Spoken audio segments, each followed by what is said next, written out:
చెడు చేసేటువంటి పూజలనైనా, చెడు చేసేటువంటి విద్యలనైనా సరే క్షుద్రము అంటారు. ఇలాంటివంటి ఈ యొక్క క్షుద్ర ప్రయోగాలలో చేతబడి అనేది చాలా ప్రథమమైనది. పల్లెటూర్ల నుంచి పట్టణాల వరకు చాలా మంది కూడా రకరకాల మార్గాలతో ఈ యొక్క చేతబడులు అనేది చేస్తూ ఉంటారు. ఒకరు అనేది కళ్ళ ముందు ఎదుగుతూ ఉంటే చూసి తట్టుకోలేక, లేదు అంటే ఈ యొక్క క్షుద్ర శక్తులను ఈ యొక్క క్షుద్ర శక్తులకు విద్యలు చేసినటువంటి వ్యక్తులు ఉంటారు. వారి కళ్ళ ముందు ఎవరైనా సరే ఆకర్షణీయంగా కనబడినా కానీ వాళ్ళని అనేది చెడు చేయడానికి ఆ యొక్క దేవతలు అనేది వాళ్ళని ప్రోత్సహిస్తూ ఉంటాయి ముందుకి.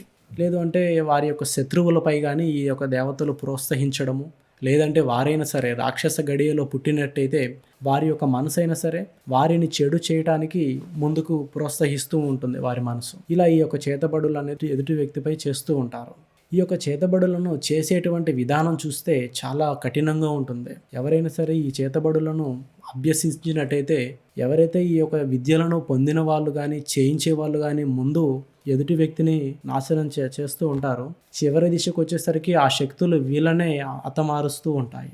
కాబట్టి ఎవరు కూడా ఇలాంటి క్షుద్ర విద్యలను అనేది ఎవరు కూడా ఎంచుకోవడం అనేది మంచి పని కాదు. ఎదుటి వ్యక్తి రాక్షసుడా, వాడిని ఆ భగవంతుడు చూస్తుంది, లేదంటే ఆ కాలమే వాడిని కాటేస్తుంది, లేదంటే వాడి కర్మలే వాడిని పీడిస్తాయని వదిలేయాలి. కానీ చెడు పనులు అనేది ఎవరు కూడా ఎంచుకోవద్దు. ఇక ఈ యొక్క చేతబడి చేసేటువంటి విధానాన్ని కనుక చూస్తే, ఈ యొక్క చేతబడిలో ఏదైతే ఆ ఒక క్షుద్ర దేవత ఉంటుందో ఆ క్షుద్ర దేవతకు ఈ యొక్క సాధన చేసినటువంటి వ్యక్తి ఆ యొక్క క్షుద్ర దేవతకు జీవులను అనేది బలివ్వడం జరుగుతుంది. జంతువులను, అందులో నల్ల పిల్లి కానీ, ఇంకా నక్కలు, నల్ల కోడి, లేదంటే పంది, ఇంకా దున్నపోతు, ఇంకా వేరే ఇతర ఆ యొక్క మాత ఆ యొక్క క్షుద్ర దేవత ఏది కోరితే దానిని ఆ జంతువుని ఆ దేవతకు అనేది బలి ఇచ్చి, ఆ బలి ఇచ్చినటువంటి ఆ యొక్క కొద్ది రక్తాన్ని తీసి క్షుద్రమాతకు సంబంధించినటువంటి యంత్రము ప్రతిమలో కలపడం జరుగుతుంది. క్షుద్ర దేవతనేమో మట్టితో తయారు చేయడము, లేదంటే ఆ బలిచ్చినటువంటి జంతువు మాంసంతో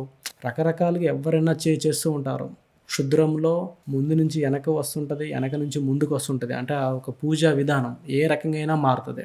దానికి నియమ నిబంధనలు అంటే అవి తాంత్రికంగా అవి కట్టుదిట్టంగా ఉంటాయి. అన్నీ వేరే వేరే రకరకాలు ఉంటాయి. ఇలా ఆ దేవతకు బలిచ్చినటువంటి ఆ జంతువు యొక్క రక్తాన్ని కొద్ది భాగాన్ని క్షుద్రమాతకి సంబంధించినటువంటి యంత్రాన్ని గీయడంలో కలుపుతారు. కొందరు కుంకుమతో ఆ యొక్క యంత్రాన్ని గీస్తే కుంకుమలో ఆ రక్తాన్ని కలపడము. ఎక్కువ శాతం బియ్యపు పిండితో క్షుద్రమాతకు సంబంధించినటువంటి యంత్రాన్ని గీస్తూ ఉంటారు. ఆ ఒక బియ్యపు పిండిలో ఈ రక్తాన్ని కలిపి అది ఎండిన తర్వాత దాన్ని కొంచెం పౌడర్గా మార్చి వాటితో యంత్రాన్ని గీస్తూ ఉంటారు. అలా ఆ జీవికి బలి ఇచ్చినటువంటి ఆ యొక్క రక్తంతో యంత్రాన్ని గీయడం వలన ఆ శక్తి అనేది విపరీతమైనటువంటి తారస్థాయిలో ఆ శక్తి అనేది తయారవుతుంది. ఆ యొక్క క్షుద్రమాతకి రూపం అంటూ ముఖ్య రూపం యంత్రమే. ఆమె ఏ యొక్క అవతారంగా అయినా మారగలుగుతుంది క్షుద్ర దేవత. కాబట్టి 2 విధాలుగా చేస్తుంటారు. కొందరు యంత్రం గీయడము, ఇంకొందరు ఆ యంత్రంతో పాటు ఆ యొక్క క్షుద్ర దేవతను కూడా తయారు చేస్తూ ఉంటారు.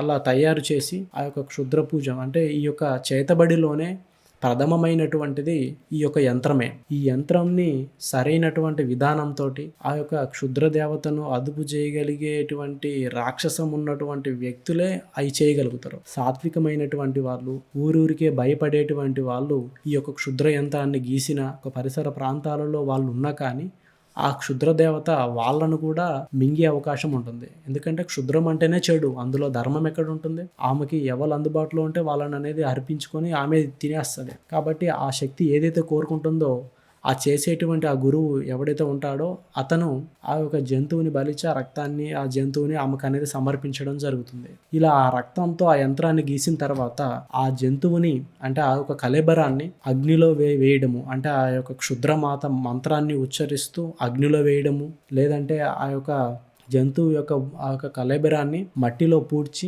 ఆ పూడ్చినటువంటి ఆ మట్టి మీదే ఈ యొక్క యంత్రాన్ని గీయడము, లేదంటే ఆ జంతువుని ఏదైతే ఆ జంతువుని ఆ యొక్క క్షుద్రమాత యొక్క ప్రతిబింబం ఏ విధంగా అయితే తయారు చేస్తుంటారో, ఏ విధంగా అయితే ప్రతిమని తయారు చేస్తారో ఆ ప్రతిమలో ఈ యొక్క జంతువు మాంసాన్ని పెట్టడము, ఇలా ఏదో ఒకటి చేసి ఆ యొక్క క్షుద్రమాతను అనేది ఆకర్షిస్తారు. ఆ క్షుద్రమాత అనేది వాటిని సేవించి ఆ యంత్రంలో పూర్తిగా కూర్చుంటుంది. క్షుద్ర దేవత అనేది పూజించడానికి ఉపయోగపడే దేవత కాదు. ఆమెని పిలిచిరా అంటే ఆమె ఎవరినొకరిని బలి తీసుకుంది, ఎవరినొకరిని అర్పించింది ఆమె అనేది వెళ్ళదు, లేదంటే పిలిచినటువంటి వ్యక్తినే మింగుతుంది. ఇప్పుడు సాధన ఆ యొక్క క్షుద్ర దేవతలకు సాధనలు చేసే వాళ్ళు కూడా వాళ్ళు ఆ దేవతలకి అనేది ఏదో ఒకటి బలిస్తూ ఉంటారు. లేదు అంటే ఆ క్షుద్ర దేవత ఎవరొకరిని నరులను కూడా కోరుకుంటూ ఉంటుంది. వారి ఇరుగు పొరుగు వాళ్ళని కానీ లేదంటే ఏదైనా జంతువులను కానీ కోరుకుంటుంది.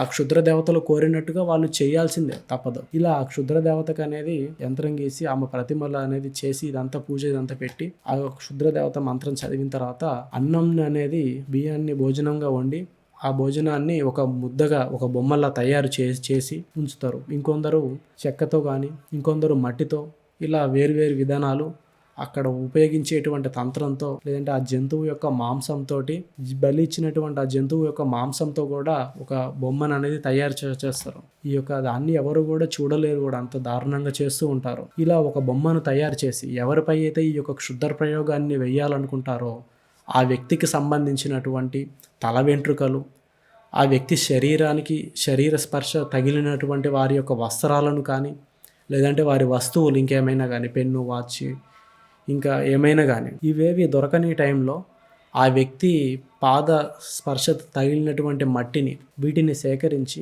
ఈ యొక్క రాక్షస గడియలలో మధ్యాహ్నము లేదా అంటే రాత్రి 1 గంట సమయంలో వీటిని చేయడము, అంటే వీటిని ఆ బొమ్మలో పెట్టి ఈ యొక్క ప్రాసెస్ అంతా చేస్తూ ఉంటారు.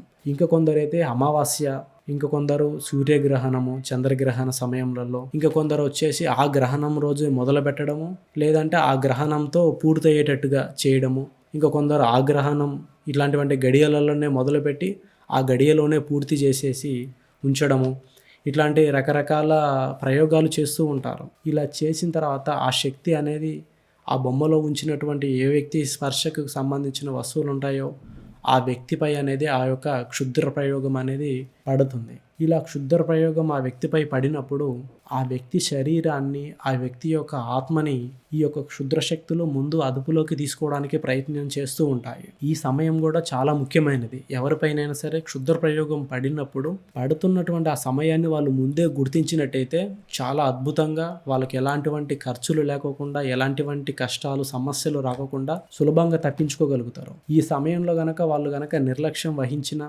వాళ్ళు దీనిని గుర్తించలేకపోయినా సరే ఈ యొక్క క్షుద్ర శక్తికి అనేది దగ్గరైపోతూ వస్తుంటారు. వీటి నుంచి దూరం అవ్వడం కూడా అంత సామాన్యమేం కాదు. అది కేవలం భగవంతుడికి మనం చేసేటువంటి ఆరాధన కానీ భగవంతుడికి మనం చేసే సేవపై మాత్రమే ఆధారపడి ఉంటుంది. కానీ ఇప్పుడు ఉన్నటువంటి రోజులలో భగవంతుడి సేవ చేయాలంటే ఎవరి మనసు కూడా అంత సులభంగా ఆకర్షించట్లేదు. ఇక ఈ యొక్క క్షుద్రశక్తి ఏ మనిషినైనా సరే ఇక పట్టి ఆవహించే ముందు వారి శరీరాన్ని, వారి యొక్క ఆత్మని అదుపు చేయాలని కోరుకుంటుంది. వీటిని అదుపు చేయాలంటే వాటికి ఎక్కువగా ఉపయోగపడేది ఏ మనిషికైనా శరీరానికి, ఆత్మకి మధ్య అనేది ఉండేది సూక్ష్మ శరీరం. సూక్ష్మ శరీరంలోకి ఆ యొక్క చెడు ప్రయోగం ప్రవేశిస్తేనే